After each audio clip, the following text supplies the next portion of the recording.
ಪ್ರೀತಿಯ ವೀಕ್ಷಕರಿಗೆ ಶಂಕರಾನಂದ ಟಿವಿಗೆ ಸ್ವಾಗತ ಸುಸ್ವಾಗತ. ಇವತ್ತಿನ ವಿಡಿಯೋನಲ್ಲಿ ಏಪ್ರಿಲ್ ತಿಂಗಳ ಮಾಸ ಭವಿಷ್ಯ ಹೇಗಿದೆ ಅನ್ನುವಂತಹ ಮಾಹಿತಿಯನ್ನು ತಿಳ್ಕೊಳ್ಳೋಣ. ಅದಕ್ಕಿಂತ ಮುಂಚಿತವಾಗಿ ಯಾರಾದ್ರೂ ಶಂಕರಾನಂದ ಟಿವಿ ಯೂಟ್ಯೂಬ್ ವಾಹಿನಿಯನ್ನ ಸಬ್ಸ್ಕ್ರೈಬ್ ಮಾಡಿಲ್ಲ ಅಂದ್ರೆ ಸಬ್ಸ್ಕ್ರೈಬ್ ಮಾಡಿ, ಇನ್ಸ್ಟಾಗ್ರಾಮ್ ಪೇಜ್ ಮತ್ತು ಫೇಸ್ಬುಕ್ ಪೇಜ್ ಅನ್ನ ಫಾಲೋ ಮಾಡ್ತಾ ಇಲ್ಲ ಅಂದ್ರೆ ಫಾಲೋ ಮಾಡಿ. ಅದರಿಂದ ನೆಕ್ಸ್ಟ್ ಅಪ್ಲೋಡ್ ಮಾಡುವಂತಹ ವಿಡಿಯೋಗಳು ನಿಮಗೆ ನೋಟಿಫಿಕೇಶನ್ ಮುಖಾಂತರ ಬಂದು ತಲುಪತ್ತೆ, ಹೊಸ ಹೊಸ ಮಾಹಿತಿಗಳನ್ನ ತಿಳ್ಕೊಳ್ಳೋದಕ್ಕೆ ಸಾಧ್ಯವಾಗುತ್ತೆ ಅಂತ ತಿಳಿಸ್ತಾ ಈ ಒಂದು ವಿಶೇಷವಾದಂತಹ ವಿಡಿಯೋನ ಪ್ರಾರಂಭ ಮಾಡೋಣ. ಕಷ್ಟಪಟ್ಟು ಒಂದ್ ಸೈಟ್ ಅನ್ನ ಕೊಂಡ್ಕೊಂಡಿದ್ದಾಯ್ತು, ಈಗ ಆ ಜಾಗದಲ್ಲಿ ಮನೆ ಕಟ್ಟಿಸ್ಬೇಕು, ಪಾಯ ಯಾರ ಕಡೆಯಿಂದ ಹಾಕಿಸ್ಬೇಕು, ಬೇಕಾದ ಕಲ್ಲುಗಳಾಗಿರ್ಲಿ, ಕಬ್ಬಣ ಆಗಿರ್ಲಿ, ಮರಳು, ಜಲ್ಲಿಕಲ್ಲು, ಅದೇ ರೀತಿಯಾಗಿ ಮನೆಗೆ ಬೇಕಾಗಿರುವಂತಹ ಇಟ್ಟಿಗೆ, ಸಿಮೆಂಟು ಎಲ್ಲಿಂದನಪ್ಪ ತರಿಸ್ಬೇಕು, ಯಾರ ಕಡೆಯಿಂದ ಕೊಂಡ್ಕೊಳ್ಬೇಕು ಅಂತ ಯೋಚನೆ ಮಾಡ್ತಾ ಇದ್ದೀರಾ? ಇದರೆಲ್ಲದರ ಜೊತೆಗೆ ವಾಸ್ತು ಅನ್ನುವಂಥದ್ದು ಮನೆಗೆ ಬಹಳ ಮುಖ್ಯ. ಯಾರ ಕಡೆಯಿಂದ ನಾವು ವಾಸ್ತುವನ್ನು ತೋರಿಸ್ಬೇಕು ಅಂತಾನು ಯೋಚನೆ ಮಾಡ್ತಾ ಇದ್ದೀರಲ್ವಾ? ನೀವು ಯೋಚನೆ ಮಾಡೋದೇ ಬೇಡ. ಪಾಯ ಹಾಕೋದ್ರಿಂದ ಹಿಡಿದು ಮನೆಗೆ ಯಾವ ರೀತಿಯಾಗಿ ವಾಸ್ತು ಇರಬೇಕು ಅಂತ, ಜೊತೆಗೆ ಆ ಮನೆಗೆ ತಕ್ಕ ಹಾಗೆ ಯಾವ ಬಣ್ಣವನ್ನ ಹಾಕಬೇಕು, ನೆಲಕ್ಕೆ ಯಾವ ಕಲ್ಲು ಹಾಕಬೇಕು, ಗೋಡೆಗೆ ಯಾವ ಬಣ್ಣ ಬಳಿಬೇಕು, ಯಾವ ಕಬ್ಬಣ ಉಪಯೋಗಿಸ್ಬೇಕು ಅಂತೆಲ್ಲ ವಿಶೇಷವಾದ ಮಾಹಿತಿಗಳನ್ನ ಪಾಯದಿಂದ ಹಿಡಿದು ಗೃಹ ಪ್ರವೇಶದವರೆಗೂ ನಿಮಗೆ ಬೇಕಾದಂತಹ ಎಲ್ಲಾ ಸವಲತ್ತುಗಳನ್ನ ಒಂದೇ ಸೂರಿನಡಿ ಕೊಡ್ತಾ ಇದ್ದಾರೆ. ಅತ್ಯಂತ ಕಡಿಮೆ ದರದಲ್ಲಿ ಉನ್ನತ ಗುಣಮಟ್ಟ ಇರತಕ್ಕಂತಹ ವಸ್ತುಗಳನ್ನ ಉಪಯೋಗಿಸಿ ನಿಮಗೆ ಅಂತಾನೆ ಮನೆಯನ್ನ ಕನ್ಸ್ಟ್ರಕ್ಷನ್ ಮಾಡಿಕೊಡ್ತಾ ಇದ್ದಾರೆ. ನಮ್ಮ ರಾಜಾಜಿನಗರದಲ್ಲಿರುವಂತಹ KMI ಕನ್ಸ್ಟ್ರಕ್ಷನ್ಸ್ ನವರು ನಿಮಗೆ ಏನಾದ್ರೂ ಮನೆ ಕಟ್ತಾ ಇದ್ದೀನಿ, ಎಲ್ಲಾ ರೀತಿಯಾದ ಗೊಂದಲಗಳಿದೆ ಅಂದ್ರೆ ಫಸ್ಟ್ ಇಲ್ಲಿರುವಂತಹ ಫೋನ್ ನಂಬರ್ಗೆ ಫೋನ್ ಮಾಡಿ ಎಲ್ಲಾ ಮಾಹಿತಿಗಳನ್ನ ನೀವು ಕುಲಂಕುಷವಾಗಿ ತಿಳ್ಕೊಂಡು ನಿಮಗೆ ಬೇಕಾದಂತಹ ಮನೆಯನ್ನ ನಿಮ್ಮ ಕೈಗೆಟಕುವ ದರದಲ್ಲಿ ಇವರೇ ಕಟ್ಟಿಕೊಡ್ತಾರೆ. ಎಲ್ಲಾ ವಿಚಾರಗಳನ್ನ ತಿಳ್ಕೊಂಡು ಮುಂದುವರಿರಿ. ಶುಭವಾಗ್ಲಿ. ಕನ್ಸ್ಟ್ರಕ್ಷನ್ಗೆ ಸಂಬಂಧಪಟ್ಟಂತಹ ಸಂಪೂರ್ಣ ಮಾಹಿತಿ ಬೇಕಾದ್ರೆ ಇಲ್ಲಿರುವಂತಹ ಫೋನ್ ನಂಬರ್ಗೆ ಫೋನ್ ಮಾಡಿ. ಶುಭವಾಗ್ಲಿ. ಏಪ್ರಿಲ್ನ ತಿಂಗಳ ವಿಶೇಷತೆಗಳೇನು ಅನ್ನೋದನ್ನ ನಾವು ಗಮನಿಸ್ತಾ ಹೋಗೋದಾಯ್ತು ಅಂತ ಹೇಳಿದ್ರೆ, ಮೊದಲನೇದಾಗಿ ನಮಗೆ ಈ ಏಪ್ರಿಲ್ನ ತಿಂಗಳಲ್ಲಿ 1ನೇ ತಾರೀಕು ಮತ್ತು 2ನೇ ತಾರೀಕು ಇರುವಂತಹ ಒಂದು ಪೌರ್ಣಮಿ, ಅದನ್ನ ಅಕ್ಕನ ಹುಣ್ಣಿಮೆ, ಧವನದ ಹುಣ್ಣಿಮೆ ಮತ್ತು ಚಿತ್ತಾ ಪೌರ್ಣಮಿ, ಚೈತ್ರ ಮಾಸದ ಪೌರ್ಣಮಿ ಅನ್ನುವಂತಹ ಹಲವು ಹೆಸರುಗಳಿಂದ ನಾವು ಕರಿತೀವಿ. ವಿಶ್ವದಲ್ಲೇ ವಿಖ್ಯಾತವಾಗಿರ್ತಕ್ಕಂತಹ ಬೆಂಗಳೂರಿನ ಕರಗ, ದ್ರೌಪದಮ್ಮನ ಕರಗ ನಡೀತಕ್ಕಂತಹದ್ದು ಇದೇ ಚಿತ್ತಾ ಪೌರ್ಣಮಿಯ ದಿವಸ 1ನೇ ತಾರೀಕು ನಡೆಯುತ್ತೆ. ಯಾಕಂದ್ರೆ 2ನೇ ತಾರೀಕು ಬೆಳಗ್ಗೆ 6:29 ಪೌರ್ಣಮಿಯ ತಿಥಿ ಮುಗಿಯೋದ್ರಿಂದ ಸಂಪೂರ್ಣವಾದಂತಹ ತಿಥಿ ಹಿಂದಿನ ದಿವಸ ಅಂದ್ರೆ 1ನೇ ತಾರೀಕು ಏಪ್ರಿಲ್ ಇರೋದ್ರಿಂದ ತುಂಬಾ ವಿಶೇಷವಾಗಿ ನಡೀತಕ್ಕಂತಹದ್ದು ಈ ಅಕ್ಕನ ಹುಣ್ಣಿಮೆ. ಬೆಂಗಳೂರಿನ ಕರಗ ನಡೆಯುತ್ತೆ. ಚಿತ್ತಾ ಪೌರ್ಣಮಿ 2ನೇ ತಾರೀಕು. ಹೀಗೆ ಹಲವು ವಿಶೇಷತೆಗಳನ್ನ ಒಳಗೊಂಡಿರ್ತಕ್ಕಂಥದ್ದು. ಇನ್ನು ಅದೇ ರೀತಿಯಾಗಿ 14ನೇ ತಾರೀಕು 4ನೇ ತಿಂಗಳು 2026 ನಮಗೆ ಸೌರಮಾನ ಯುಗಾದಿ. ಹೇಗೆ ನಮಗೆ 19ನೇ ತಾರೀಕು ಚಾಂದ್ರಮಾನ ಯುಗಾದಿ, ಚಂದ್ರನ ಒಂದು ಸಿದ್ಧಾಂತವನ್ನ ಪ್ರತಿಪಾದಿಸ್ತಕ್ಕಂತಹವರು, ಅದೇ ರೀತಿಯಾಗಿ ಸೌರ ಪಂಚಾಂಗವನ್ನ ಉಪಯೋಗಿಸ್ತಕ್ಕಂತಹವ್ರಿಗೆ ಸೌರಮಾನ ಯುಗಾದಿ. ಅಲ್ಲಿಂದ ಹೊಸ ವರ್ಷ ಪ್ರಾರಂಭ. ಈ ಸೌರಮಾನ ಯುಗಾದಿಯನ್ನ ನಮ್ಮ ತಮಿಳುನಾಡಿನ ಭಾಗದಲ್ಲಿ, ನಮ್ಮ ಕರ್ನಾಟಕದ ಕರಾವಳಿ ಭಾಗಗಳಲ್ಲೆಲ್ಲ ಆಲ್ಮೋಸ್ಟ್ ಈ ಸೌರ ಪಂಚಾಂಗವನ್ನೇ ಉಪಯೋಗಿಸೋದ್ರಿಂದ ಸೌರಮಾನ ಯುಗಾದಿ. ಚಂದ್ರನ ಸಿದ್ಧಾಂತವನ್ನ ಇಟ್ಟುಕೊಂಡು, ಚಂದ್ರನ ಆಧಾರದಲ್ಲಿ ನಾವು ಮಾಡ್ತಕ್ಕಂತಹ ಚಾಂದ್ರಮಾನ ಯುಗಾದಿ. ಅದೇ ರೀತಿಯಾಗಿ ಸೂರ್ಯನನ್ನ ಆಧಾರವಾಗಿ ಇಟ್ಕೊಂಡು ಅವನ ಚಲನವಲನಗಳನ್ನ ಇಟ್ಕೊಂಡು ಮಾಡ್ತಕ್ಕಂತಹ ಸೌರಮಾನ ಯುಗಾದಿ. ಇನ್ನು ಅದೇ ರೀತಿಯಾಗಿ ನೋಡಬಹುದು 17ನೇ ತಾರೀಕು 4ನೇ ತಿಂಗಳು 2026 ಅಕ್ಷಯ ತದಿಗೆ ಅಮಾವಾಸ್ಯೆ ಬರ್ತಕ್ಕಂತಹದ್ದು. ಅಕ್ಷಯ ತದಿಗೆ ಅಮಾವಾಸ್ಯೆ, ಅಕ್ಷಯ ತದಿಗೆ ಬರೋದಕ್ಕೆ ಹಿಂದಿನ ಅಮಾವಾಸ್ಯೆಯನ್ನ ಅಕ್ಷಯ ತದಿಗೆ ಅಮಾವಾಸ್ಯೆ ಅಂತಾನು ಕರಿತೀವಿ. ಜೊತೆಗೆ ಇದು ಚೈತ್ರ ಮಾಸದ ನಮ್ಮ ವರ್ಷದ ಮೊದಲನೇ ಅಮಾವಾಸ್ಯೆಯೂ ಹೌದು. ಹೇಗೆ ಪಾಠ್ಯದಿಂದ ನಮಗೆ ಹೊಸ ವರ್ಷ ಶುರುವಾಗಿದ್ದು ಚೈತ್ರ ಅಮಾವಾಸ್ಯೆಯ ಪರ್ವಕಾಲ, ಅದೇ ರೀತಿಯಾಗಿ ನಮಗೆ 19ನೇ ತಾರೀಕು ಭಾನುವಾರದ ದಿವಸ ಪರಶುರಾಮ ಜಯಂತಿ ಇರುತ್ತೆ. ಅದೇ ರೀತಿಯಾಗಿ 20ನೇ ತಾರೀಕಿನ ದಿವಸ ಅಕ್ಷಯ ತದಿಗೆ. ಎಲ್ಲರೂ ಅಂದ್ಕೊಂಡಿರ್ತಾರೆ ಅವತ್ತು ಚಿನ್ನ ಕೊಂಡ್ಕೋಬೇಕು ಅಂತ. ಖಂಡಿತ ಆ ರೀತಿಯಾಗಿ ಯಾರು ಹೋಗಬೇಡಿ. ಅಕ್ಷಯ ತದಿಗೆ ದಿವಸ ಚಿನ್ನ ತಗೊಂಡ್ರೆ ಚಿನ್ನ ಅಕ್ಷಯವಾಗತ್ತೆ ಅಂತ ಅಂದ್ಕೊಳ್ತೀರಲ್ಲ, ಖಂಡಿತ ತಪ್ಪು ಕಲ್ಪನೆ. ಆ ತಪ್ಪು ಕಲ್ಪನೆಯಿಂದ ಮೊದಲು ನೀವೆಲ್ಲರೂ ಆಚೆ ಬರಬೇಕು. ಅಕ್ಷಯ ತದಿಗೆ ದಿವಸ ಚಿನ್ನ ತಗೋಬೇಕು, ಬೆಳ್ಳಿ ತಗೋಬೇಕು, ಒಡವೆ ವಸ್ತ್ರಗಳು ತಗೋಬೇಕು, ಆ ತರದ್ ಯಾವುದು ಇಲ್ಲ. ನಿಮ್ಮಿಂದ ಮಾರೋರ್ಗ್ ಅನುಕೂಲವಾಗತ್ತೆ ಹೊರತು ನಿಮಗೇನ್ ಅನುಕೂಲವಾಗತ್ತೆ ಅನ್ನೋದು ನೀವೇ ಚಿಂತನೆ ಮಾಡ್ಕೋಬೇಕು. ಅಕ್ಷಯ ತದಿಗೆ ದಿವಸ ದಿನ ಚೆನ್ನಾಗಿರುತ್ತೆ ಕೊಂಡ್ಕೊಳ್ಳೋದಕ್ಕೆ. ನಿಮ್ ಹತ್ರ ಆರ್ಥಿಕ ಸಂಪನ್ಮೂಲ ಏನಾದ್ರೂ ಇತ್ತು ಅಂದ್ರೆ ತಗೊಳ್ಳಿ ಅಷ್ಟೇ. ಸಾಲ ಸೋಲ ಮಾಡಿ ಅದಕ್ಕೋಸ್ಕರನೇ ಒಂದು ತಗೊಳ್ಳುವಂತಹದ್ದು ಬಹಳ ತಪ್ಪಿನ ವಿಚಾರ. ಹಾಗಾಗಿ ಜಾಗ್ರತೆ. ಅದೇ ರೀತಿಯಾಗಿ ಅವತ್ತು ಬಸವೇಶ್ವರ ಜಯಂತಿ, ವಿಶ್ವಗುರು ಅಂತ ಹೇಳಿ ಖ್ಯಾತರಾಗಿರ್ತಕ್ಕಂತಹ ಸರ್ವರಿಗೂ ಸಮಾನತೆಯನ್ನೇ ಸಾರಿದಂತಹ ಬಸವೇಶ್ವರರ ಜಯಂತಿ.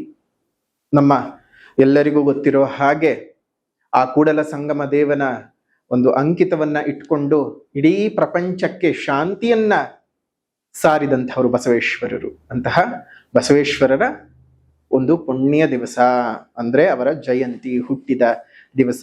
ಅದೇ ರೀತಿಯಾಗಿ 21ನೇ ತಾರೀಕು ಇವತ್ತು ನಾವೇನು ಸನಾತನಿಗಳಾಗಿ ಇವತ್ತಿಗೂ ಉಳಿದಿದ್ದೀವಿ ಅನ್ನೋದಕ್ಕೆ ಕಾರಣರಾಗಿರ್ತಕ್ಕಂಥವರು ಶಂಕರಾಚಾರ್ಯರು, ಶಂಕರ ಜಯಂತಿ ಬರತಕ್ಕಂತಹದ್ದು. ಅದೇ ರೀತಿಯಾಗಿ ಅದರ ಮರುದಿನವೇ ವಿಶಿಷ್ಟಾದ್ವೈತವನ್ನ ಪ್ರತಿಪಾದಿಸಿ ಪ್ರಪಂಚದಾದ್ಯಂತ ವಿಶಿಷ್ಟಾದ್ವೈತವನ್ನ ಹೇಳಿಕೊಟ್ಟಿರ್ತಕ್ಕಂತಹ ಶ್ರೀ ರಾಮಾನುಜಾಚಾರ್ಯರ ಜಯಂತಿ ಇರತಕ್ಕಂಥದ್ದು. ಭಗೀರಥನ ಜಯಂತಿ 23ನೇ ತಾರೀಕು. ವಾಸವಾಂಬ ಜಯಂತಿ ಇರತಕ್ಕಂತಹದ್ದು. ವಾಸವಾಂಬ ಜಯಂತಿ 26ನೇ ತಾರೀಕು ಇರ್ತಕ್ಕಂಥದ್ದು. ನೋಡಿ, ಏಪ್ರಿಲ್ನ ತಿಂಗಳಲ್ಲಿ ಇಷ್ಟೆಲ್ಲ ವಿಶೇಷತೆಗಳಿದೆ. ಅದರಲ್ಲೂ ಈ ಒಂದು ನಮ್ಮ ವೈಶ್ಯ ಕುಲಕ್ಕೆ ಕುಲದೇವಿಯಾಗಿರ್ತಕ್ಕಂತಹ ಆ ವಾಸವಾಂಬ ಹೆಸರು ಹೇಳೋದೇ ಒಂದು ದೊಡ್ಡ ಒಂದು ಭಾಗ್ಯ ಇರಬೇಕು. ಅಂತಹ ಹೇಗೆ ಬದುಕಬೇಕು, ಹೇಗೆ ಬಾಳಬೇಕು ಒಂದು ಹೆಣ್ಣು ಅನ್ನೋದನ್ನ ವಾಸವಾಂಬೆಯು ಬದುಕಿ ಬಾಳಿ ತೋರಿಸಿ ದೇವಿಯಾಗಿ ನೆಲೆ ನಿಂತ್ಕೊಂಡಿರ್ತಕ್ಕಂಥದ್ದು ಅಂತಹ ವಾಸವಾಂಬ ಜಯಂತಿ ಇರ್ತಕ್ಕಂಥದ್ದು.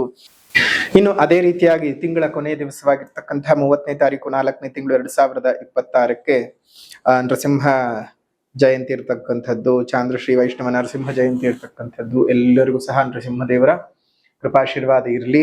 ಜೊತೆಗೆ ಇನ್ನು ಏಪ್ರಿಲ್ ತಿಂಗಳಲ್ಲಿ ಬದಲಾವಣೆ ಆಗ್ತಾ ಇರುವಂತಹ ಗ್ರಹಗಳ ಬಗ್ಗೆ ಮಾಹಿತಿಯನ್ನ ನೋಡ್ಕೊಂಡ್ಬಿಡೋಣ ಬೇಗ.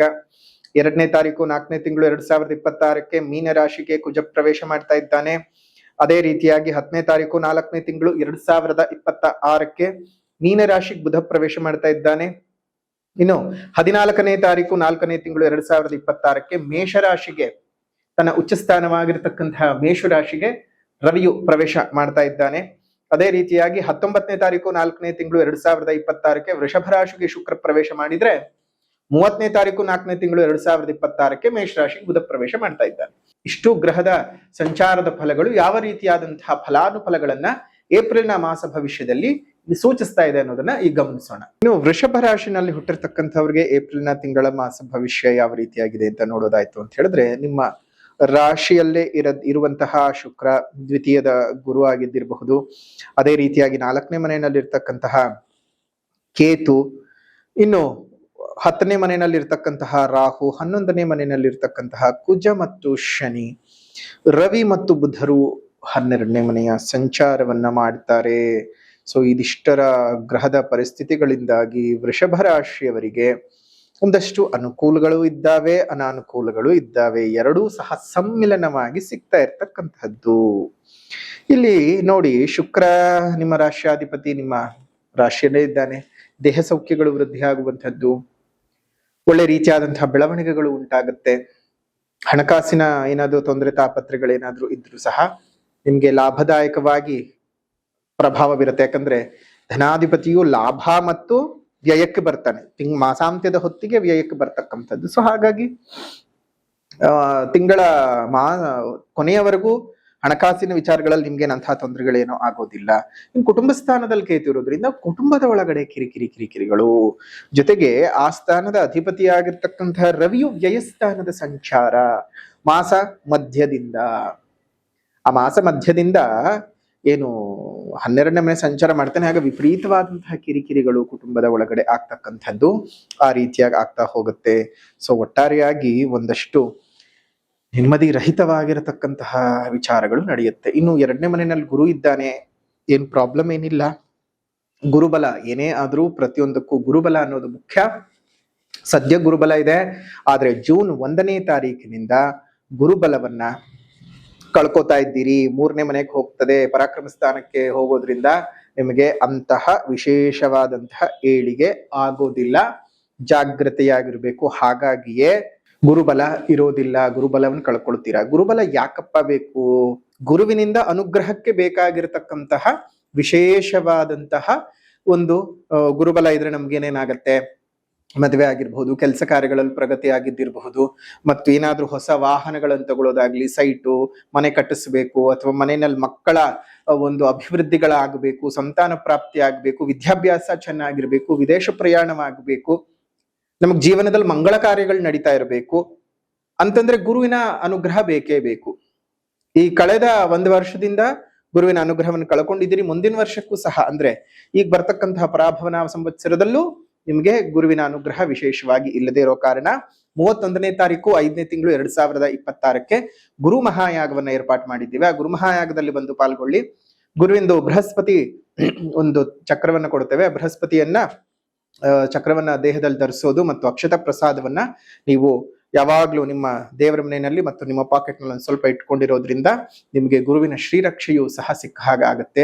ಆ ಬೃಹಸ್ಪತಿ ಕವಚವನ್ನ ನಿಮ್ಮ ದೇಹದಲ್ಲಿ ಧರಿಸ್ಕೊಳ್ತಾ ಬನ್ನಿ. ಅದೇ ರೀತಿಯಾಗಿ ಇದಕ್ಕೆ ಆಗ್ತಕ್ಕಂತಹದ್ದು 800 ರೂಪಾಯಿಗಳು ಒಬ್ಬರಿಗೆ. ಶನಿಯ ಕೃಪೆ ಉಂಟಾಗಬೇಕು, ಶನಿಯಿಂದ ನಿಮಗೆ ಬಂದಂತಹ ಎಲ್ಲಾ ಒಂದು ದೋಷಗಳು ಸಹ ನಿವಾರಣೆ ಆಗಬೇಕು ಅನ್ನುವಂತಹ ಕಾರಣಕ್ಕೆ ಶನಿ ಶಾಂತಿಯನ್ನ ನೀವು ಮಾಡಿಸ್ಕೊಳ್ಳಿ. ಹಾಗಾಗಿ ಶನಿ ಶಾಂತಿಯನ್ನ ಈ ಒಂದು ಜುಲೈ ತಿಂಗಳಲ್ಲಿ ಜುಲೈ 12ನೇ ತಾರೀಕಿನ ಭಾನುವಾರದ ದಿವಸ ಏರ್ಪಾಟ್ ಮಾಡಿದ್ದೀವಿ. ಅಲ್ಲಿ ನಿಮಗೆ ಒಂದು ಶನಿ ಕವಚವನ್ನ ಕೊಡ್ತೇವೆ, ಅದನ್ನ ಧರಿಸ್ಕೊಳ್ಬೇಕು. ಅದೇ ರೀತಿಯಾಗಿ ಶನಿಯಾಗದ ವಿಶೇಷವಾದಂತಹ ಕಪ್ಪನ್ನು ಕೊಡ್ತೀವಿ, ಅದನ್ನ ಹಣೆಗೆ ಧರಿಸ್ತಾ ಬರಬೇಕು. ಅದರಿಂದ ನಿಮಗೆ ಶನಿ ಮಹಾಯಾಗದಿಂದ ಬರುವಂತಹ ವಿಪರೀತವಾದಂತಹ ಫಲಗಳು ಸಹ ನಿಮಗೆ ಸಿಗೋಕ್ ಸಾಧ್ಯವಾಗುತ್ತೆ. ಶನಿಯ ದೋಷಗಳು ನಿವಾರಣೆ ಆಗುತ್ತೆ.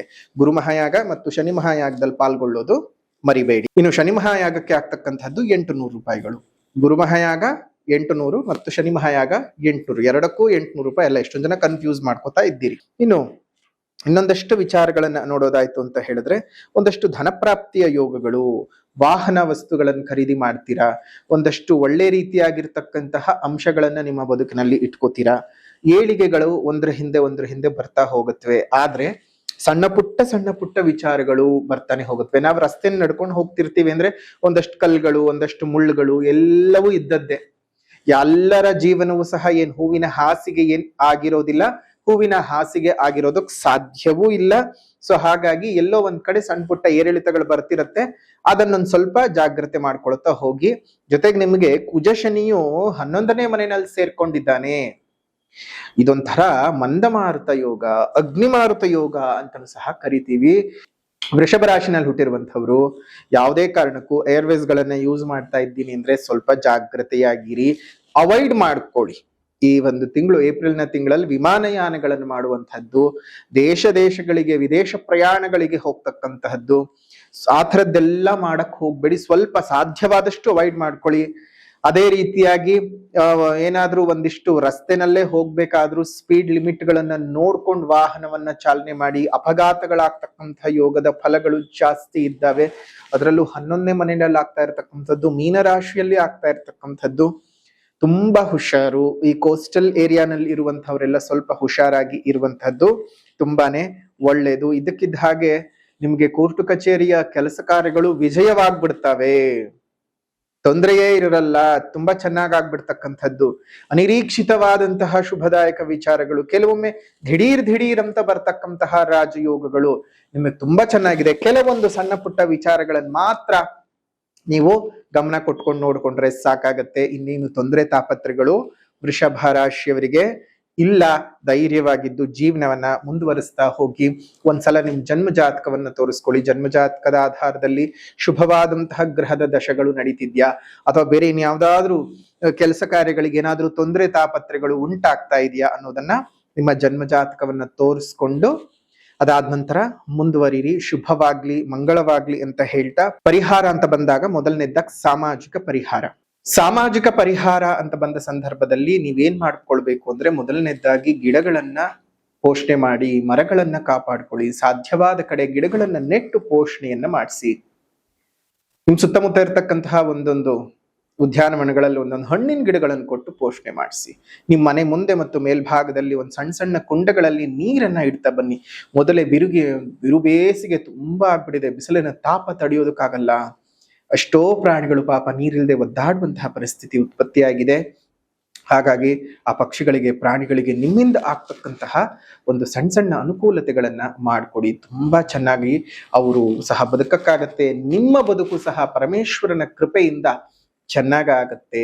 ಸಾಮಾಜಿಕ ಪರಿಹಾರದ ನಂತರದಲ್ಲಿ ಆಧ್ಯಾತ್ಮಿಕ ಪರಿಹಾರ ಅಂತ ಬಂದಾಗ ಕಾಶಿ ವಿಶ್ವನಾಥ ಅಷ್ಟಕ ಸ್ತೋತ್ರವನ್ನ ಪ್ರತಿನಿತ್ಯ 3 ಬಾರಿ ಪಠಣವನ್ನ ಮಾಡ್ತಾ ಬನ್ನಿ, ಬೆಳಗ್ಗೆ, ಮಧ್ಯಾಹ್ನ, ಸಂಜೆ. ಮತ್ತೊಂದು ವಿಡಿಯೋನಲ್ಲಿ ಭೇಟಿ ಮಾಡೋಣ. ಅಲ್ಲಿವರೆಗೂ ನಮಸ್ಕಾರ.